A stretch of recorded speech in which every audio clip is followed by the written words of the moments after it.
How often have you heard, or rather, how often do you hear these words from people in distress?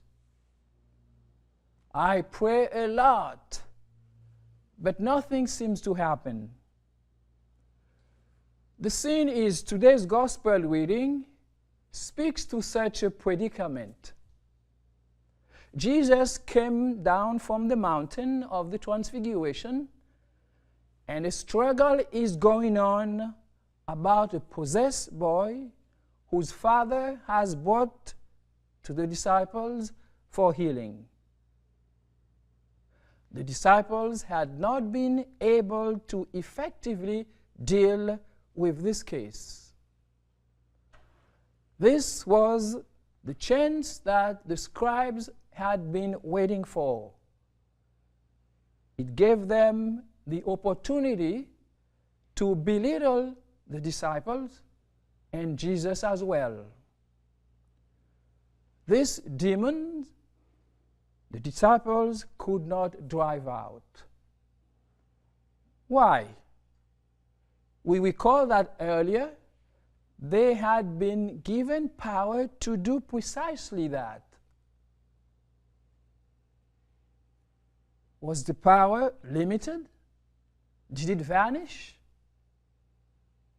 Was it a one-time grace? Possibly, the reason for the disciples' failure to heal that possessed boy could have been that they were beginning to trust in themselves, forgetting that it was Jesus' power working through them.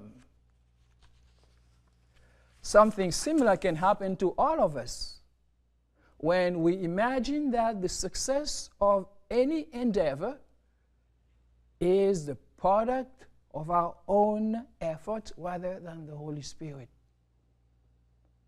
Like the boy's father in the gospel story, we may lack a fundamental trust in God.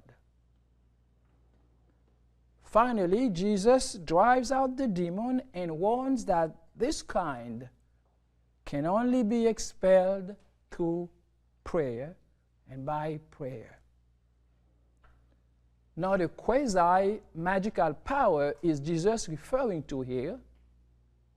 What we need is prayer that renews our trust and faith in God. When we are in a difficult situation, prayer does not have to reverse circumstances in order to be effective.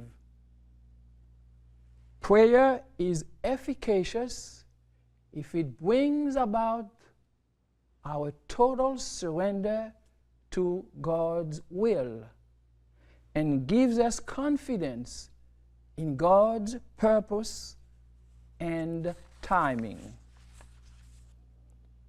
When we become lax in that kind of prayer, we lose the spiritual wisdom of which St. James speaks in today's reading in his letter.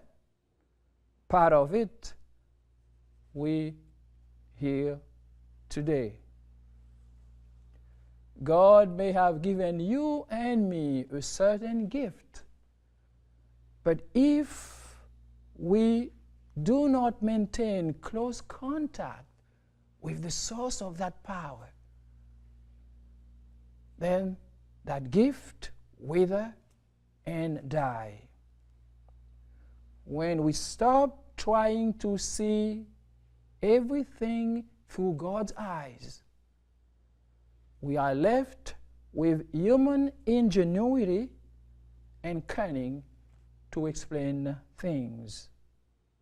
To paraphrase Hamlet, there are more things at work in the heavens and on earth than we dream of in our philosophy. God gives a depth to reality that cannot be comprehended by the intellect, but only acknowledged through faith.